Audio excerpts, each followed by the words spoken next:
नमस्कार दोस्तों, मेरा नाम है अभिनव श्रीवास्तव। मैं स्कैप रोबोटिक्स सेंटर के माध्यम से आपसे मुखातिब हूँ और वीडियोस बहुत बने हैं। टेक्निकल इमर्जिंग टेक्निकल स्ट्रेटजीज पर भी बने हैं और साथ साथ में कॉम्पिटिटिव एग्जामिनेशन स्ट्रेटजीज पर भी बने हैं।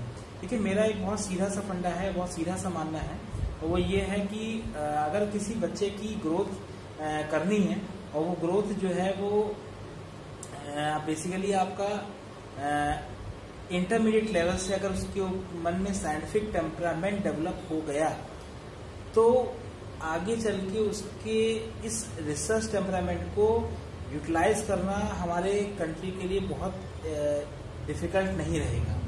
अगर आपने देखा होगा कि बच्चों को इंटरेस्ट बेसिकली साइंटिफिक सब्जेक्ट्स में क्यों नहीं आता है, तो बेसिकली इंटरेस्ट साइंटिफिक सब्जेक्ट्स में ना आने का सबसे बड़ा रीजन ये होता है बच्चों या कैंडिडेट्स की, या तो इनिशियल अमाउंट या इनिशियल समय में उसके पास वो टीचर्स या वो फैकल्टीज अवेलेबल नहीं रही जो उनमें साइंटिफिक टेम्परामेंट को डेवलप कर सके। ठीक है, जैसे कि फॉर एग्जाम्पल अगर हम 9th से लेके बात करें, हमारे एग्जिस्टिंग एजुकेशनल सिस्टम में 9th से आपका एक ग्रूमिंग, एक डिफरेंट टाइप की ग्रूमिंग शुरू हो जाती है। ठीक है, तो वो डिफरेंट टाइप की ग्रूमिंग को 9th से क्यों रखा गया है कि ये माना जाता है कि 9th के बाद बच्चे के टेम्परामेंट में साइंटिफिकली इम्प्रूवमेंट आना चाहिए। अगर जिस बच्चे को साइंटिफिक डोमेन्स में जाना है उसमें, अगर किसी बच्चे को साइंटिफिक डोमेन में नहीं जाना है, कॉमर्स आर्ट्स में जाना है, तो उसका अपना विजन है, उस तरह से वो डेवलप करे। मैं साइंस की यहाँ बात कर रहा हूँ, तो साइंस में वो जो है वो चीज डेवलप करने का जो तरीका होता है वो 9th से होता है, 9th फिर 10th फिर फर्स्ट ईयर फिर इंटर, और उसके बाद इसीलिए कॉम्पिटिटिव एग्जामिनेशन रखे जाते हैं। और वो इसीलिए कॉम्पिटिटिव एग्जामिनेशन रखे जाते हैं 12th के बाद कि जो बच्चा फिजिकली सीखा है एडवांस या साइंटिफिक टेम्परामेंट को लेकर, तो उस पर उसका टेस्ट किया जा सके। सभी लोग आप लोग भी जानते हैं, बहुत सिंपल सी बात है। अब रही बात इस चीज की कि बहुत से लोग बच्चे कहते हैं नहीं मुझे फिजिक्स नहीं पसंद है, या साइंटिफिक टेम्परामेंट ही नहीं पसंद है, केमिस्ट्री नहीं पसंद है, बायोलॉजी नहीं पसंद है, मैथ्स नहीं पसंद है। अगर आप इनके पीछे के रीजंस पे जाएंगे तो आपको पता चलेगा कि इनके जब ये इस फील्ड पे उतरने के लिए आए तो उस समय इनको जो फैकल्टीज मिली वो शायद सही नहीं मिली जिस पर कि उनका साइंटिफिक टेम्परामेंट का डेवलपमेंट हो पाता। तो कहने का मुद्दा यहाँ पर यह है कि साइंटिफिक टेम्परामेंट का डेवलपमेंट एक बच्चे में क्यों नहीं हो पाया, इसका बहुत बड़ा रीजन उसकी ग्रोइंग अप में होता है। तो जितना बच्चा, अगर आपको लगता है कि आपका बच्चा साइंटिफिक टेम्परामेंट वाला है, तो ये एक घर के गार्जियंस की जिम्मेदारी भी है कि उस साइंटिफिक टेम्परामेंट को लेकर बच्चे पे क्यूरियोसिटी को डेवलप करें।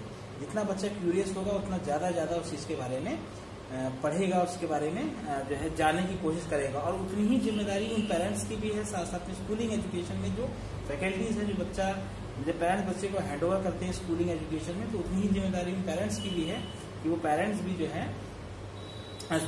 जो फैकल्टीज जो हैं वो फैकल्टीज भी बच्चों को जो है उस क्यूरियस मेंटालिटी को सस्टेन रखने में उनकी बिल्कुल हेल्प करें। अगर वो कोई क्वेश्चन पूछ रहे हैं तो भले ही आपको उस समय क्वेश्चन ना आता हो, लेकिन उस क्वेश्चन को उस स्टूडेंट तक आप पहुंचाइए, उसको सॉल्व जरूर कराइए। कहने का मतलब ये है। ठीक है, तो this is the responsibility of the faculty कि वो जो है स्टूडेंट को वहां तक ले जाए।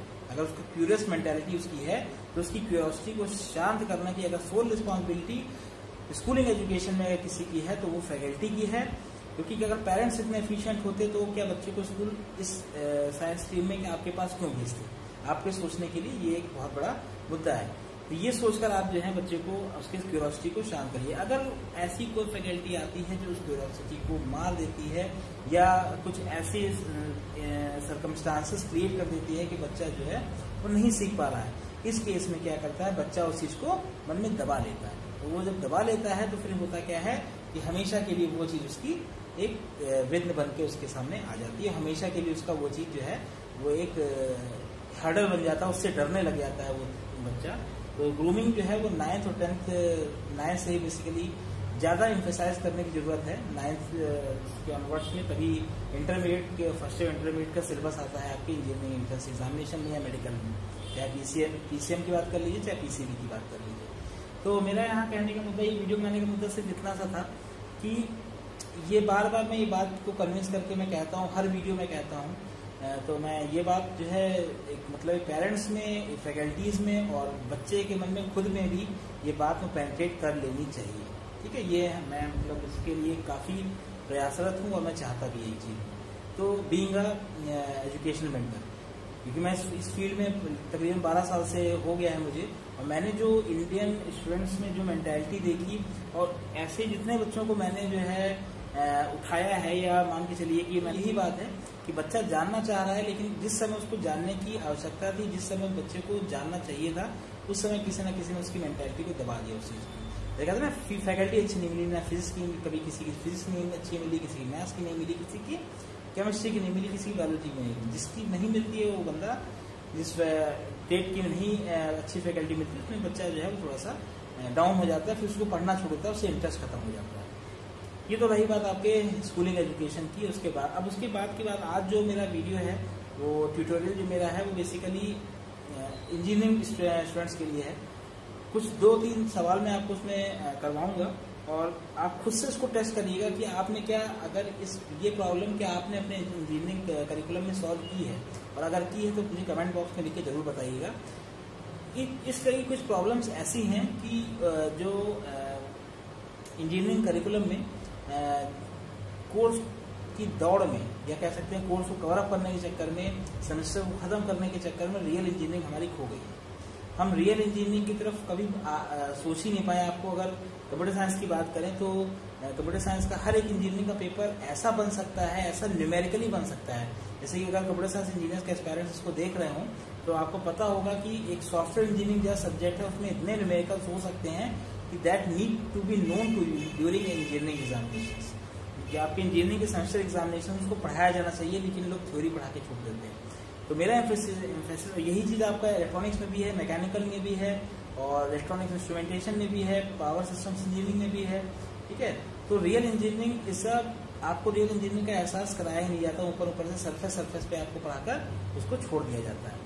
अब हमारा मुद्दे वाली बात यहाँ पर ये है कि मैं इस तरह जो एडवांस इंजीनियरिंग सेक्शंस में लाऊंगा, उसमें बेसिकली वही चीजें होंगी, वो क्वेश्चंस होंगे जो ढूंढ के क्वेश्चंस वो लाऊंगा मैं, इसमें कि आप देखें, उसको अपने सेल्फ जज करें कि ये इंजीनियरिंग का क्वेश्चन क्या मैंने अपनी इंजीनियरिंग साइंसेस की ड्यूरेशन में पढ़ा है कि नहीं पढ़ा। ठीक है, अगर आप कायदे से देखें किसी भी सब्जेक्ट को, तो आपका अगर कोई बंदा इसी पढ़ रहा है तो half of the embedded systems उसका जो है वो कवर्ड है आपके इंजीनियरिंग करिकुलम में। उसको एम्बेडेड सिस्टम के लिए अलग से कोचिंग की जरूरत नहीं है।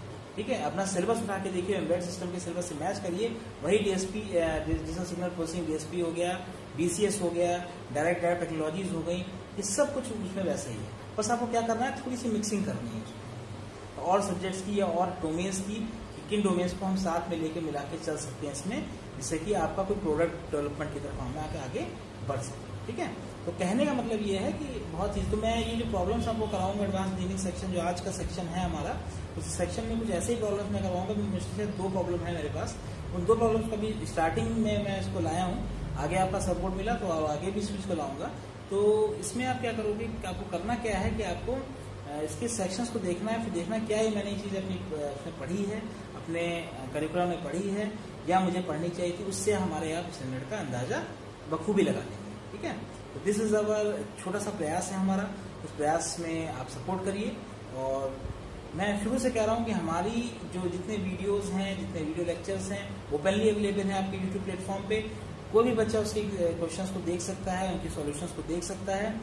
किसी को प्रॉब्लम आती है, कोई बच्चा ये सोच रहा है कि अगर उसके पास पैसे नहीं है तो वो कैसे करेगा, अगर ये बच्चा सोच रहा है तो no need to worry, we are here. हमने इस मोटो के साथ ही स्कैप रोबोटिक्स सेंटर को खोला है कि इसमें हर तरह का अंडर प्रिविलेज लड़का आके हमारे एजुकेशन प्राप्त कर सकता है। यह मेरी गारंटी है कि पैसे की वजह से कभी भी कोई रुकावट नहीं आएगी।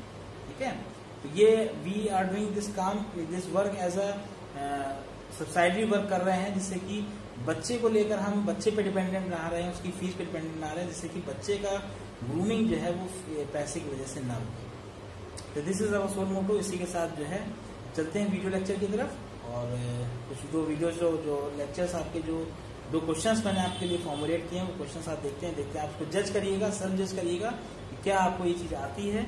और मैं फिर कहता हूँ कि कोई इंजीनियरिंग मैकेनिकल सिविल इलेक्ट्रिकल नहीं होती, हर इंजीनियरिंग का जो आपका आउटपुट होता है वो एक प्रोडक्ट होता है। तो ओवरऑल प्रोडक्ट डिजाइन पे हमेशा ध्यान रखिए। मैं अपनी इंजीनियरिंग साइंसेज में कभी भी किसी एक इंजीनियरिंग को, या मैं कहूँ मैं एक सीएस का बंदा हूँ तो मैकेनिकल में मैं क्यों जाके बैठूँ, या मैकेनिकल में क्यों मैं मैकेनिकल इंजीनियरिंग समझूँ, गलत है। क्योंकि अगर आप इंजीनियरिंग मतलब इंजीनियरिंग होती है, ठीक है। अगर आप सीएस में हैं तो पूरा हक है कि आप इलेक्ट्रॉनिक्स भी सीखिए, क्योंकि हर इंजीनियरिंग आपस में जुड़ी है। Engineering means innovation. तो नथिंग टू वरी कि आप सिविल इंजीनियर, सीएस इंजीनियर हैं, कि आप कंप्यूटर साइंस के हैं, कि आप मैकेनिकल के हैं, कि इलेक्ट्रॉनिक्स में हैं, ये सारी ब्रांचेस आपस में जुड़ के प्रोडक्ट बनाती हैं। And this is the future of our technical, ठीक है। टेक्निकल, या हमारे टेक्निकल एडवांसमेंट का फ्यूचर है कि आगे चल के देखिए कुछ साइंसेज जैसे मैकेट्रॉनिक्स है, क्या मैकेनिकल प्लस इलेक्ट्रॉनिक्स। अब अगर किसी बच्चे को क्या कभी पता था कि इलेक्ट्रॉनिक्स वाला बंदा भी मैकेनिकल पढ़ सकता है, शायद वो इलेक्ट्रॉनिक्स वाला बंदा कभी भी मैकेनिकल क्लास में जाके ना बैठा हो।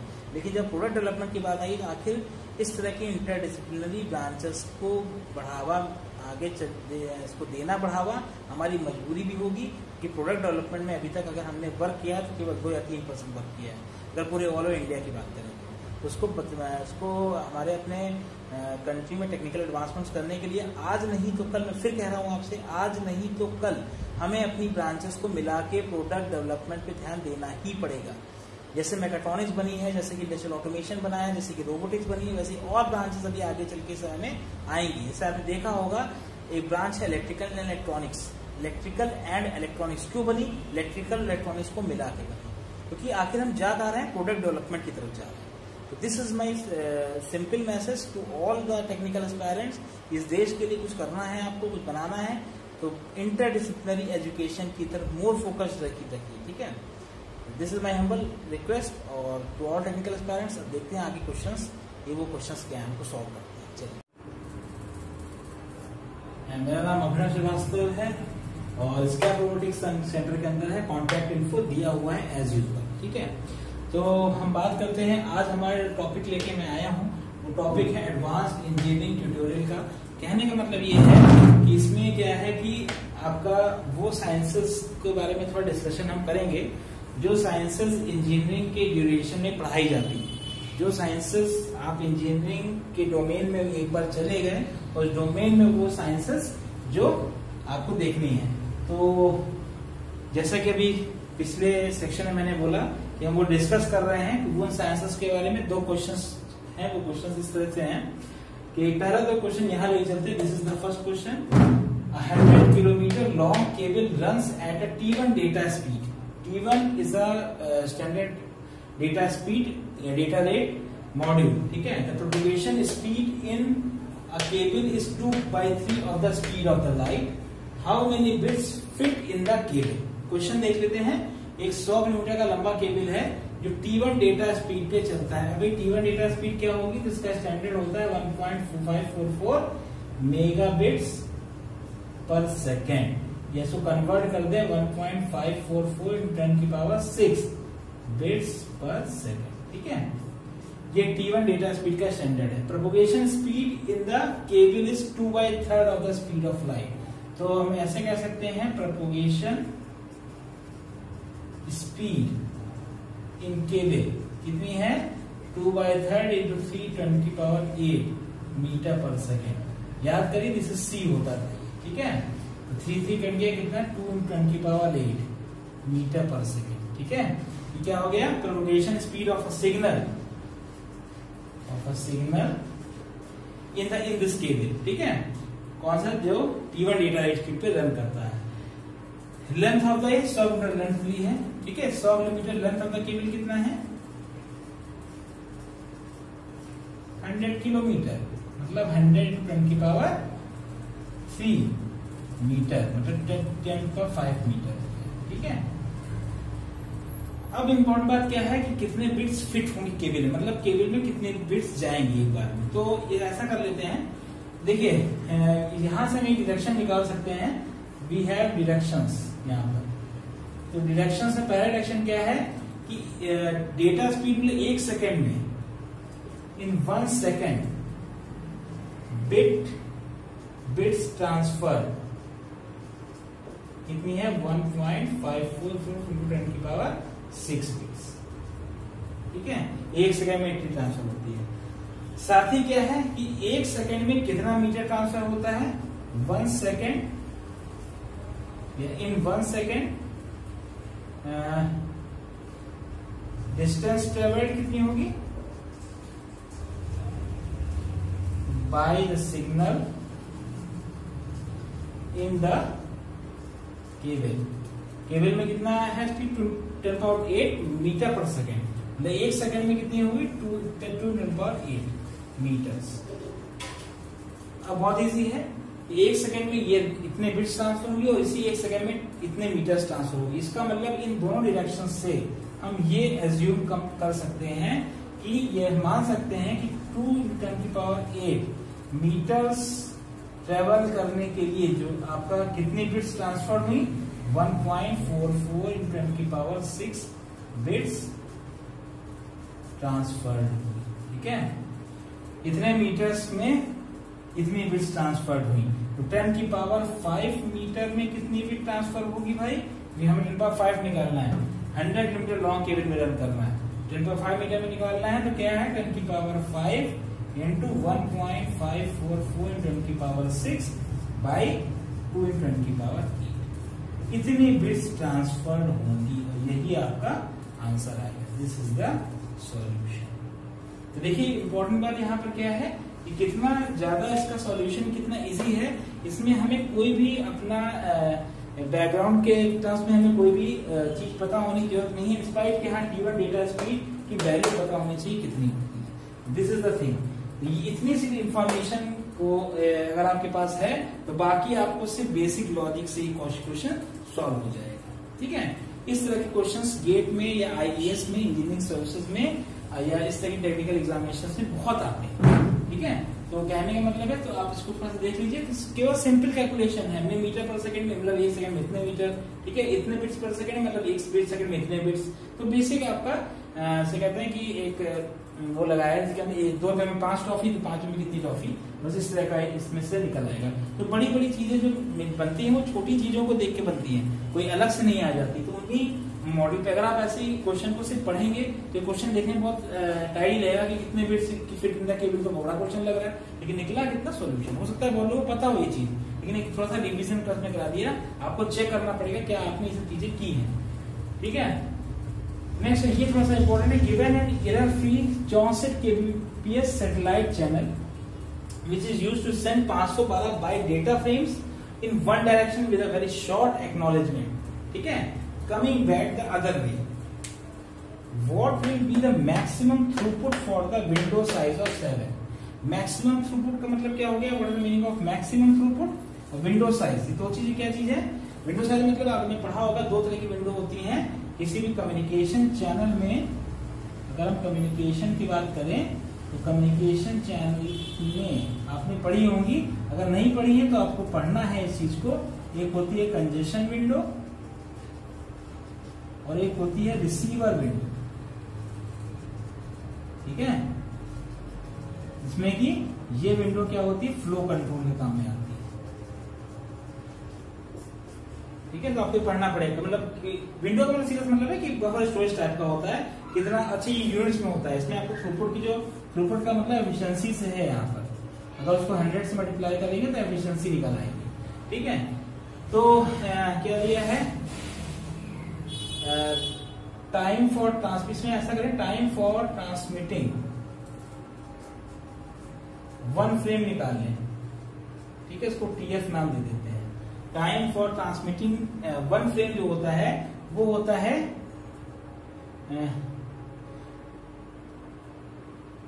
डेटा फ्रेम साइज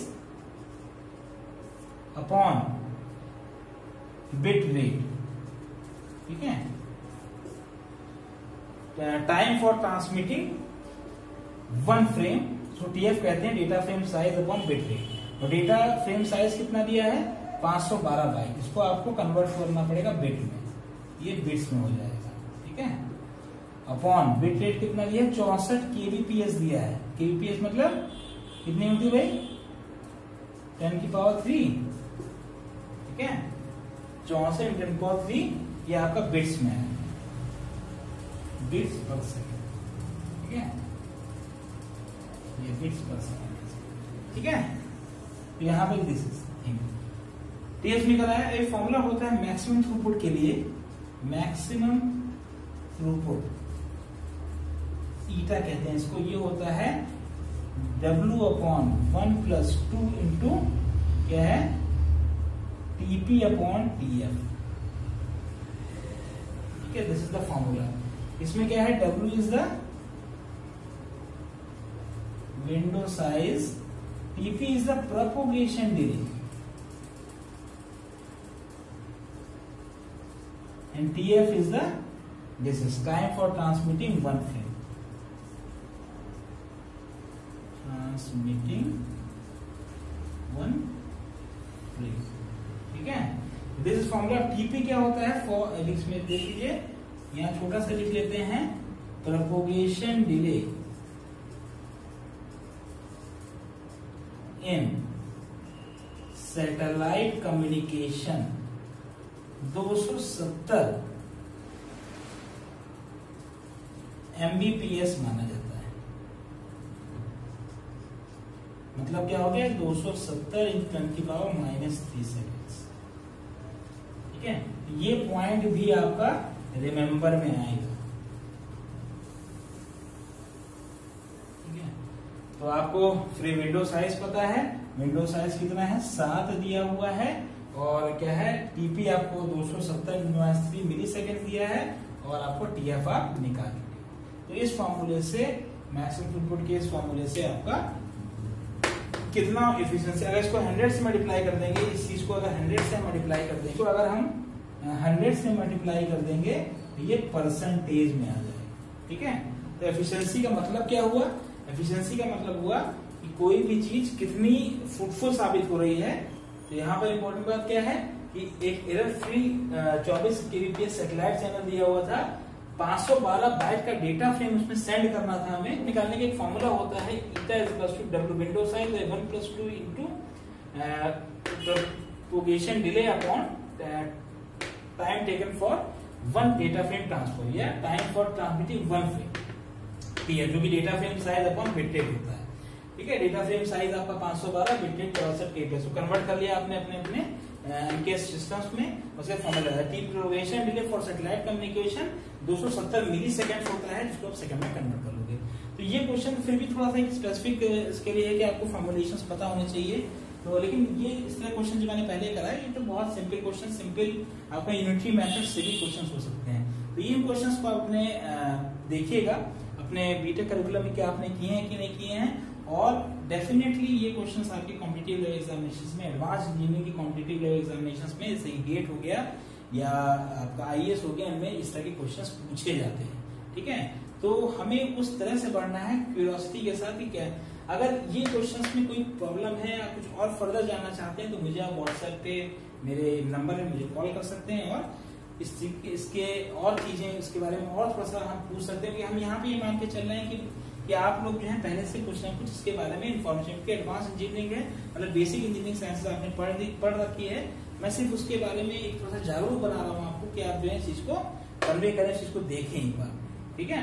तो this is the thing, formulas आपके लिखे हुए हैं, और कोई भी डाउट हो तो आप पूछ सकते हैं।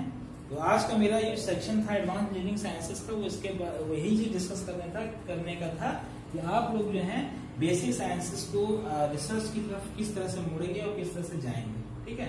तो कोई सवाल कोई बहुत बड़ी चीज लेके नहीं आता है, हमें क्या करना पड़ता है, उसी में से अपने कॉन्सेप्ट्स को छानना पड़ता है, और उन कॉन्सेप्ट्स को एडवांस एप्लीकेशंस में लगाना पड़ता है। मैं आपको, अगर आप इनरोल थोड़ा सा और जानना चाहते हैं इसके बारे में, तो हम आपको इसके बारे में और भी क्वेश्चंस की तरह से और क्वेश्चंस को सॉल्व करवाएंगे, जिससे कि आप रिसर्च या टेक्निकल फील्ड में एक्सेल कर सकें। This type of questions are of very much and equally important is this type of question, ठीक है। जब आप कॉम्पिटिटिव एग्जामिनेशन में जाएंगे, दोनों की मार्किंग आपको सेम मिलेगी, थोड़ा सा इसमें कॉन्सेप्ट ज्यादा लगा है। क्यों है, time for transmitting one frame data frame size upon bit rate होता है, ये आप अपने आप समझ सकते हो, नहीं हो तो पढ़ो इस चीज को। और क्यों maximum throughput window size of 1+2 कैसे आया, ये इसका डायरेक्शन भी आपको फॉलो स्टडी में, अगर आपको नहीं आता है तो यू हैव टू स्टडी, ठीक है। कोई प्रॉब्लम आ रही है तो आप मेरे कॉन्टेक्ट इन्फो पे मैंने मेरा ये क्वेश्चन बताने का मेन मुद्दा ये था कि किस तरह के क्वेश्चंस के बारे में हमेशा के इंजीनियरिंग एस्पायरेंट को पता होना चाहिए। ठीक है, थैंक यू।